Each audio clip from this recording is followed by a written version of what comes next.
আৰু গুৱাহাটী বিশ্ববিদ্যালয়ত শিক্ষাৰ্থীসকলৰ প্ৰতিবাদ স্নাতকোত্তৰ পাঠ্যক্ৰমৰ নামভৰ্তি বিনামূলীয়া কৰাৰ দাবীৰে প্ৰতিবাদ সাব্যস্ত হৈছে। ধাৰাবাহিক প্ৰতিবাদৰ পিছত আজি আমৰণ অনশন শিক্ষাৰ্থীসকলৰ। শিক্ষামন্ত্ৰীক কেইবাবাৰো স্মাৰকপত্ৰ প্ৰদানৰ পিছতো নাহিল কোনো উত্তৰ। শিক্ষামন্ত্ৰীৰ পৰা কোনো উত্তৰ নোপোৱাত ক্ষোভ প্ৰকাশ কৰিছে শিক্ষাৰ্থীসকলে। মুখ্যমন্ত্ৰী শিক্ষামন্ত্ৰীয়ে উপাচাৰ্যলৈ ঠেলিলে দায়িত্ব। বিশ্ববিদ্যালয় কৰ্তৃপক্ষই বিষয়টো ৰাজ্য চৰকাৰলৈ ঠেলাত এতিয়া ক্ষোভ প্ৰকাশ কৰিছে এইসকল শিক্ষাৰ্থীয়ে।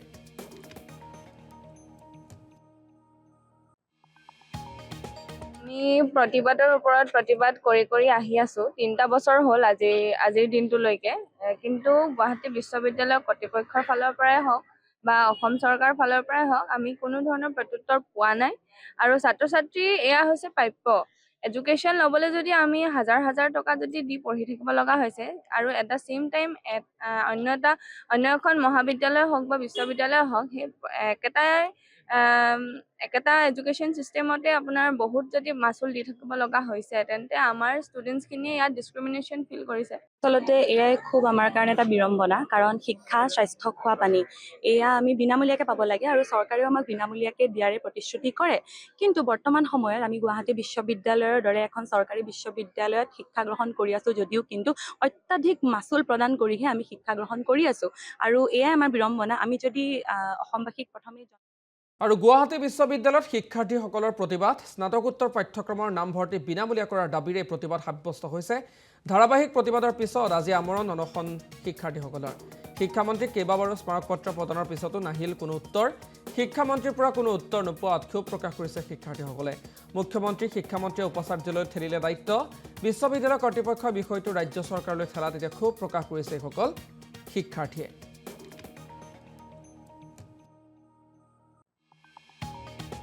আমি প্ৰতিবাদৰ ওপৰত প্ৰতিবাদ কৰি আহি আছো ৩টা বছৰ হ'ল আজিৰ দিনটোলৈকে। কিন্তু গুৱাহাটী বিশ্ববিদ্যালয় কৰ্তৃপক্ষৰ ফালৰ পৰাই হওক বা অসম চৰকাৰৰ ফালৰ পৰাই হওক আমি কোনো ধৰণৰ প্ৰত্যুত্তৰ পোৱা নাই। আৰু ছাত্ৰ ছাত্ৰী এয়া হৈছে প্ৰাপ্য। এডুকেশ্যন ল'বলৈ যদি আমি হাজাৰ টকা যদি দি পঢ়ি থাকিব লগা হৈছে আৰু এট দ্য চেম টাইম অন্য এখন মহাবিদ্যালয় হওক বা বিশ্ববিদ্যালয় হওক সেই একেটা এডুকেশ্যন চিষ্টেমতে আপোনাৰ বহুত যদি মাচুল দি থাকিব লগা হৈছে তেন্তে আমাৰ ষ্টুডেণ্টছখিনিয়ে ইয়াত ডিছক্ৰিমিনেশ্যন ফিল কৰিছে। আচলতে এয়াই খুব আমাৰ কাৰণে এটা বিড়ম্বনা, কাৰণ শিক্ষা, স্বাস্থ্য, খোৱা পানী এয়া আমি বিনামূলীয়াকৈ পাব লাগে আৰু চৰকাৰেও আমাক বিনামূলীয়াকৈ দিয়াৰে প্ৰতিশ্ৰুতি কৰে। কিন্তু বৰ্তমান সময়ত আমি গুৱাহাটী বিশ্ববিদ্যালয়ৰ দৰে এখন চৰকাৰী বিশ্ববিদ্যালয়ত শিক্ষা গ্ৰহণ কৰি আছোঁ যদিও কিন্তু অত্যাধিক মাচুল প্ৰদান কৰিহে আমি শিক্ষা গ্ৰহণ কৰি আছোঁ। আৰু এয়াই আমাৰ বিড়ম্বনা। আমি যদি অসমবাসীক প্ৰথমে আৰু গুৱাহাটী বিশ্ববিদ্যালয়ত শিক্ষাৰ্থীসকলৰ প্ৰতিবাদ স্নাতকোত্তৰ পাঠ্যক্ৰমৰ নামভৰ্তি বিনামূলীয়া কৰাৰ দাবীৰে প্ৰতিবাদ সাব্যস্ত হৈছে। ধাৰাবাহিক প্ৰতিবাদৰ পিছত আজি আমৰণ অনশন শিক্ষাৰ্থীসকলৰ। শিক্ষামন্ত্ৰীক কেইবাবাৰো স্মাৰকপত্ৰ প্ৰদানৰ পিছতো নাহিল কোনো উত্তৰ। শিক্ষামন্ত্ৰীৰ পৰা কোনো উত্তৰ নোপোৱাত ক্ষোভ প্ৰকাশ কৰিছে শিক্ষাৰ্থীসকলে। মুখ্যমন্ত্ৰী শিক্ষামন্ত্ৰীয়ে উপাচাৰ্যলৈ ঠেলিলে দায়িত্ব। বিশ্ববিদ্যালয় কৰ্তৃপক্ষই বিষয়টো ৰাজ্য চৰকাৰলৈ ঠেলাত এতিয়া ক্ষোভ প্ৰকাশ কৰিছে এইসকল শিক্ষাৰ্থীয়ে।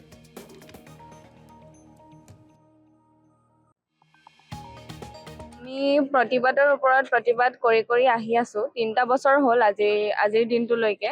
কিন্তু গুৱাহাটী বিশ্ববিদ্যালয় কৰ্তৃপক্ষৰ ফালৰ পৰাই হওক বা অসম চৰকাৰৰ ফালৰ পৰাই হওক আমি কোনো ধৰণৰ প্ৰত্যুত্তৰ পোৱা নাই। আৰু ছাত্ৰ ছাত্ৰী এয়া হৈছে প্ৰাপ্য। এডুকেশ্যন ল'বলৈ যদি আমি হাজাৰ টকা যদি দি পঢ়ি থাকিব লগা হৈছে আৰু এট দ্য চেম টাইম অন্য এখন মহাবিদ্যালয় হওক বা বিশ্ববিদ্যালয় হওক সেই একেটা এডুকেশ্যন চিষ্টেমতে আপোনাৰ বহুত যদি মাচুল দি থাকিব লগা হৈছে তেন্তে আমাৰ ষ্টুডেণ্টছখিনিয়ে ইয়াত ডিছক্ৰিমিনেশ্যন ফিল কৰিছে। আচলতে এয়াই খুব আমাৰ কাৰণে এটা বিড়ম্বনা, কাৰণ শিক্ষা, স্বাস্থ্য, খোৱা পানী এয়া আমি বিনামূলীয়াকৈ পাব লাগে আৰু চৰকাৰেও আমাক বিনামূলীয়াকৈ দিয়াৰে প্ৰতিশ্ৰুতি কৰে। কিন্তু বৰ্তমান সময়ত আমি গুৱাহাটী বিশ্ববিদ্যালয়ৰ দৰে এখন চৰকাৰী বিশ্ববিদ্যালয়ত শিক্ষা গ্ৰহণ কৰি আছোঁ যদিও কিন্তু অত্যাধিক মাচুল প্ৰদান কৰিহে আমি শিক্ষা গ্ৰহণ কৰি আছোঁ। আৰু এয়াই আমাৰ বিড়ম্বনা। আমি যদি অসমবাসীক প্ৰথমে